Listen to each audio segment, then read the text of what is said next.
দুর্যোগের পর দুদিন পেরিয়ে গেছে, এখনো পর্যন্ত সরকারি ত্রাণ না মেলার অভিযোগ করছেন ময়নাগুড়ির দুর্গতরা। আমরা দেখাচ্ছি এটা গত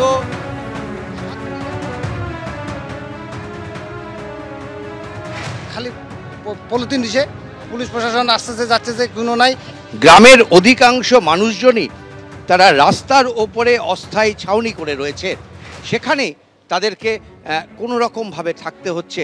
অভিযোগ যে এখনো পর্যন্ত সরকারি ত্রাণ সেই অর্থে তাদের কাছে পৌঁছয়নি।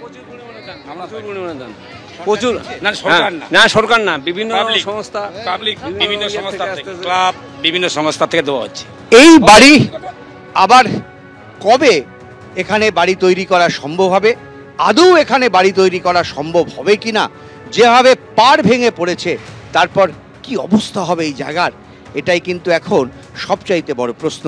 ক্যামেরায় দীপ্তেন্দু সিংহর সঙ্গে উজ্জ্বল মুখোপাধ্যায়, এবিপি আনন্দ, ময়নাগুড়ি।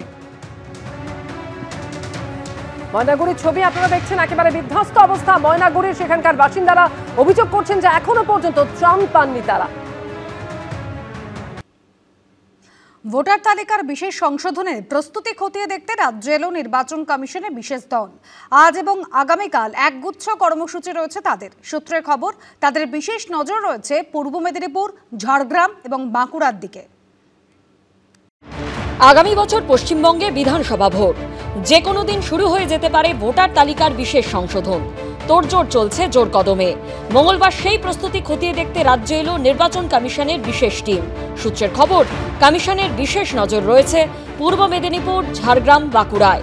এই 3 জেলা নিয়ে আলাদা বৈঠক করবে নির্বাচন কমিশনের বিশেষ টিম। এছাড়া রাজারহাট, গোপালপুর এবং রাজারহাট নিউ টাউন, এই দুটি বিধানসভা কেন্দ্রের নির্বাচনী আধিকারিক সহ প্রায় 500 জন বিএলওর সঙ্গে দেখা করবেন নির্বাচন কমিশনের অফিসাররা।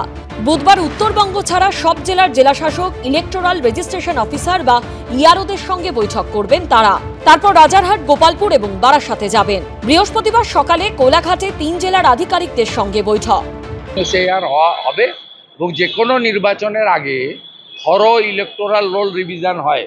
বিহারের ক্ষেত্র হয়েছে, পশ্চিমবঙ্গে এপ্রিলে নির্বাচন আছে, তাই এখানেও এটা হবে, এটা স্বাভাবিক। এটা মমতা ব্যানার্জির ইচ্ছায় হবে না। ইলেকশন কমিশনটা তৃণমূল কংগ্রেসের পৈতৃক সম্পত্তি নয়, সাংবিধানিক বডি, তারা নিয়ম মেনে করে। যারা বাংলা এবং বাঙালির উপর অত্যাচার চালায়, বাংলার মানুষ 10.5 কোটি মানুষ তাদেরকে ছুঁড়ে ফেলে দেবে, তার জন্য নির্বাচন কমিশনকে ব্যবহার করে যদি ভোট চুরি করার চেষ্টা করা হয়, গোটা দেশ বলেছে আবার বাংলা শুরু করবে ভোট চোর গদি চোর। গোটা দেশে, বাংলা থেকে তো দূর হটাবেই, গোটা দেশের জায়গা থেকে এই অপদার্থ ভারতীয় জনতা পার্টি তাকে দূর করবে এবং এই নির্বাচন কমিশনের দলদাসত্ব গোটা দেশের মানুষের চোখের সামনে বেআব্রু হয়ে যাচ্ছে। তার জন্য এক এবং একমাত্র রেসপন্সিবল এই ভারতীয় জনতা পার্টি। সূত্রের খবর, সরকারি কর্মী বাদ দিয়ে বেসরকারি কর্মীদের বিএলও হিসেবে নিয়োগের অভিযোগ তুলেছে বিজেপি। এর মধ্যে বাঁকুড়া এবং ঝাড়গ্রাম নিয়ে সবচেয়ে বেশি অভিযোগ ছিল। নির্বাচন কমিশন সূত্রে খবর, বাঁকুড়ায় 2002 সালের তুলনায় 2025-এর ভোটার তালিকায় অনেক নাম পাওয়া যায়নি, সেসব খতিয়ে দেখা হবে।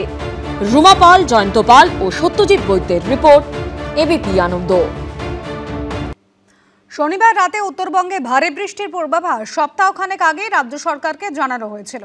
48 ঘন্টা আগে লাল সতর্কতা জারির কথাও জানানো হয়েছিল, দাবি আলিপুর আবহাওয়া দপ্তরের। আর অন্যদিকে মুখ্যমন্ত্রী দাবি করলেন শনিবার সন্ধে প্রশাসনের থেকে সতর্কবার্তা দেওয়া হয়েছিল, কিন্তু অনেকেই নিজের বাড়ি ছেড়ে যেতে চাননি। প্রকৃতি রুষ্ট হলে তিস্তা, তোর্ষা, বালাসন যে কতটা ভয়াবহ আকার নিতে পারে তার সাক্ষী হয়েছে উত্তরবঙ্গবাসী। মানুষ তো কোন ছাড়, লোহা কংক্রিটের ব্রিজও সেই স্রোতের কাছে তুচ্ছ।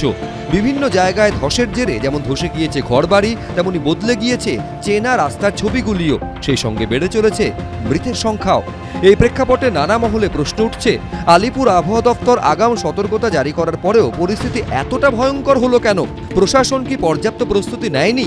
আলিপুর আবহাওয়া দপ্তর বলছে, শনিবার রাতে যে উত্তরবঙ্গে ভারী বৃষ্টি হতে পারে তা 48 ঘন্টা আগেই রাজ্য সরকারকে জানিয়েছিল তারা।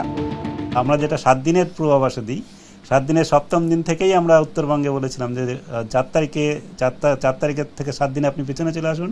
7 দিনের আগে থেকেই আমরা বলেছিলাম যে উত্তরবঙ্গে ভারী বৃষ্টিপাতের থাকবে।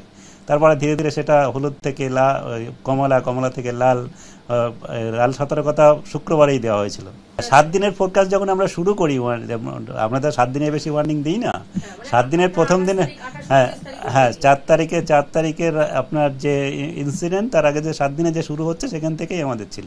আপনারা যেমন পেয়েছেন তার আগে সেই বুলেটিন বরং প্রথমে সরকারকে দেওয়া হয়, তারপরে আপনাদের দেওয়া হয়। দেশ জুড়ে ভূমিধসের nodal agency geological survey of India, তাদেরও দাবি আগাম সতর্কতা জারি করা হয়েছিল। 4 অক্টোবরে আমরা কিন্তু ভেরি হাই ল্যান্ডস্লাইড ওয়ার্নিং 2-2:15 সময় আমরা দিয়ে ফেলেছি। এটা ঘটনার কত ঘন্টা আগে? 10-12 ঘন্টা তো 12 ঘন্টা তো হবেই, কেননা যা রিপোর্ট পাচ্ছি এখনো এক্স্যাক্ট টাইম অফ ল্যান্ডস্লাইড তো অত রাতে কেউ দেখেনি, কিন্তু ডেফিনেটলি এটা হয়েছে অনেক রাতে। সুতরাং 10-12 ঘন্টা আমরা আগে দিয়েছি। আমরা তাও চেষ্টা করেছি আমাদের কিছু পাস ডেটার বেসিস করে আমরা এটা এই মহকুমা অবধি দিচ্ছি। আপনারা কোন কোন মহকুমাকে চিহ্নিত করেছিলেন অরেঞ্জ? এই মহকুমার মধ্যেও আমরা এখানে ধরুন এটা মিরিক, এটা কালিম্পং, নট কালিম্পং, এটা হচ্ছে কার্শিয়াং, এটা হচ্ছে পুলবাজার, দার্জিলিং পুলবাজার, এইসবগুলো আছে। এখানে আমরা আরও চেষ্টা করেছি যে আরেকটু পিন পয়েন্ট করে বলে দেওয়ার জন্য, যেমন high possibility of landslides in Darjeeling, Pulbazar, Jorbanglo, Sukiapokri, Karsiang, Mirik and Rongdi Nangliot, and multiple landslides may occur in the above blocks. এইসব জায়গাতেই তো হয়েছে। এইসব জায়গাতেই হয়েছে। তাহলে আগাম সতর্কতা সত্ত্বেও দুর্যোগে এত ক্ষতি এড়ানো গেল না কেন? কেন আটকানো গেল না এত প্রাণহানি? সরকারকে প্রশ্ন করছে বিরোধীরা। রাজ্য সরকার আমি তো বলবো অবশ্যই ব্যর্থ, কলকাতার ক্ষেত্রেও ব্যর্থ, উত্তরবঙ্গের ক্ষেত্রেও ব্যর্থ। সরকারের মূল, তিনি তো গোটা সরকারকে নাচ গানে নামিয়ে দিয়েছেন। একেবারে মহালয়ার আগে থেকে উদ্বোধনে শুরু করে গেলেন এমনভাবে যে ওই অ্যালার্ট ফ্যালার্ট ছাড়ো, আমি এখন উদ্বোধন করব। অথবা ওখানে কে কি বলছে উত্তরবঙ্গ বোঝার দরকার নেই, দাঁড়াও আমি এখন কার্নিভালে নাচবো। তার প্রায়োরিটি 1 ছিল নাচতে হবে, টালিগঞ্জের কিছু চটি চাটাকে নিয়ে নাচতে হবে। কিছু জনকে জোর করে এনেছে, আর কিছু জন সেবা নিতে উচ্ছিষ্ট গ্রহণ করতে এসেছে। মুখ্যমন্ত্রী পাল্টা দাবি করছেন শনিবার সন্ধ্যে থেকেই প্রশাসন এলাকাবাসীদের সতর্ক করেছিল। যেদিন ঘটনাটা ঘটে 4 তারিখে রাত্রির বেলায়, সেই দিন কিন্তু আমাদের অ্যাডমিনিস্ট্রেশন সন্ধ্যে থেকে অ্যালার্ট করেছিল অনেক মানুষকে,